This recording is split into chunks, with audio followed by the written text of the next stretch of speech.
एक नगर के पास बरगद के पेड़ पर एक घोंसला था जिसमें वर्षों से कौवा और कोवी का एक जोड़ा रहा करता था।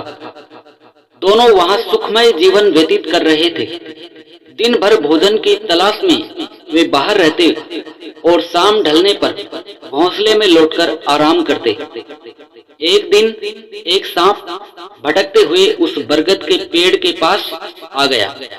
पेड़ के तन्ने में एक बड़ा खोल देख वह वहीं निवास करने लगा। कौवा कोवी इस बात से अनजान थे। उनकी दिनचर्या यूं ही चलती रही। मौसम आने पर कोवी ने अंडे दिए।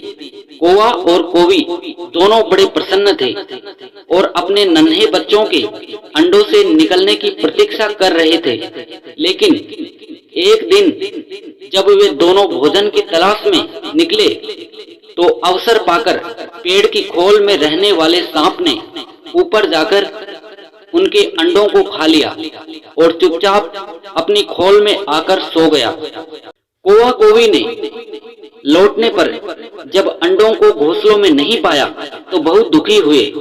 उसके बाद से जब भी कोवी अंडे देती, सांप उन्हें खाकर अपनी भूख मिटा लेता। कौवा कोवी रोते रह जाते। मौसम आने पर कोवी ने फिर से अंडे दिए, लेकिन इस बार वे सतर्क थे।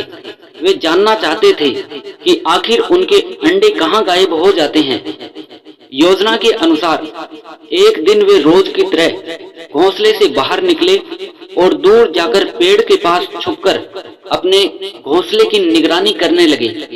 कौवा कोवी को बाहर गया देख सांप पेड़ की खोल से निकला और घोंसले में जाकर अंडों को खा गया।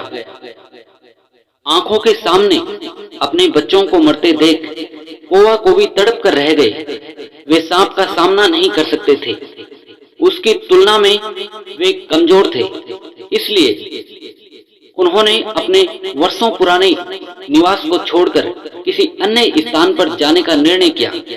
जाने के पूर्व वे अपने मित्र गिद्दड़ से अंतिम बार भेंट करने पहुंचे। गिद्दड़ को पूरा वृतांत सुनाकर जब वे विदा लेने लगे तो गिद्दड़ बोला, मित्रों, इस तरह भयभीत होकर अपना वर्षों पुराना निवास छोड़ना उचित नहीं है। समस्या सामने है तो उसका कोई न कोई हल अवश्य होगा। कौवा बोला, मित्र, हम कर भी क्या सकते हैं? उस दुष्ट सांप की शक्ति के सामने हम दुर्बल हैं।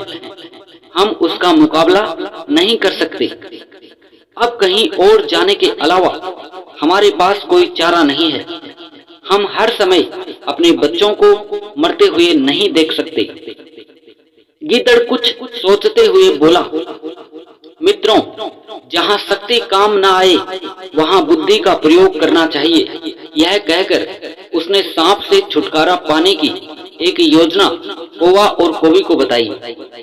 अगले दिन योजना के अनुसार कौवा कोवी नगर के सरोवर में पहुंचे, जहां राज्य की राजकुमारी अपनी सखियों के साथ रोज स्नान करने आया करती थी।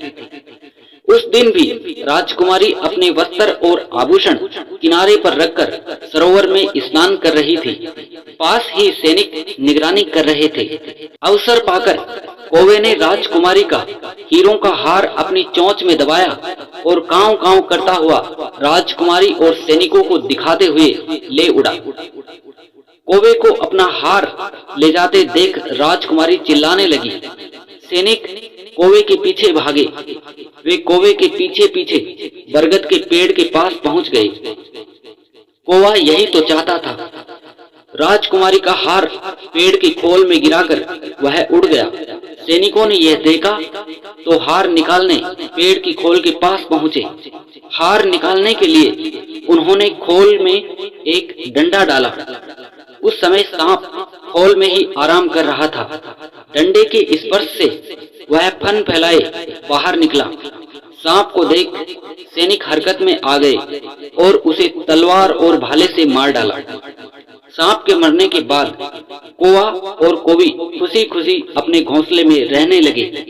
उस वर्ष जब कोवी ने अंडे दिए तो वे सुरक्षित रहे।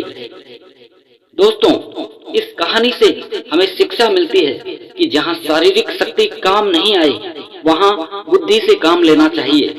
बुद्धि से बड़ा काम किया जा सकता है और किसी भी संकट का हल निकाला जा सकता है, क्योंकि बुद्धि बल शारीरिक बल से श्रेष्ठ होता है।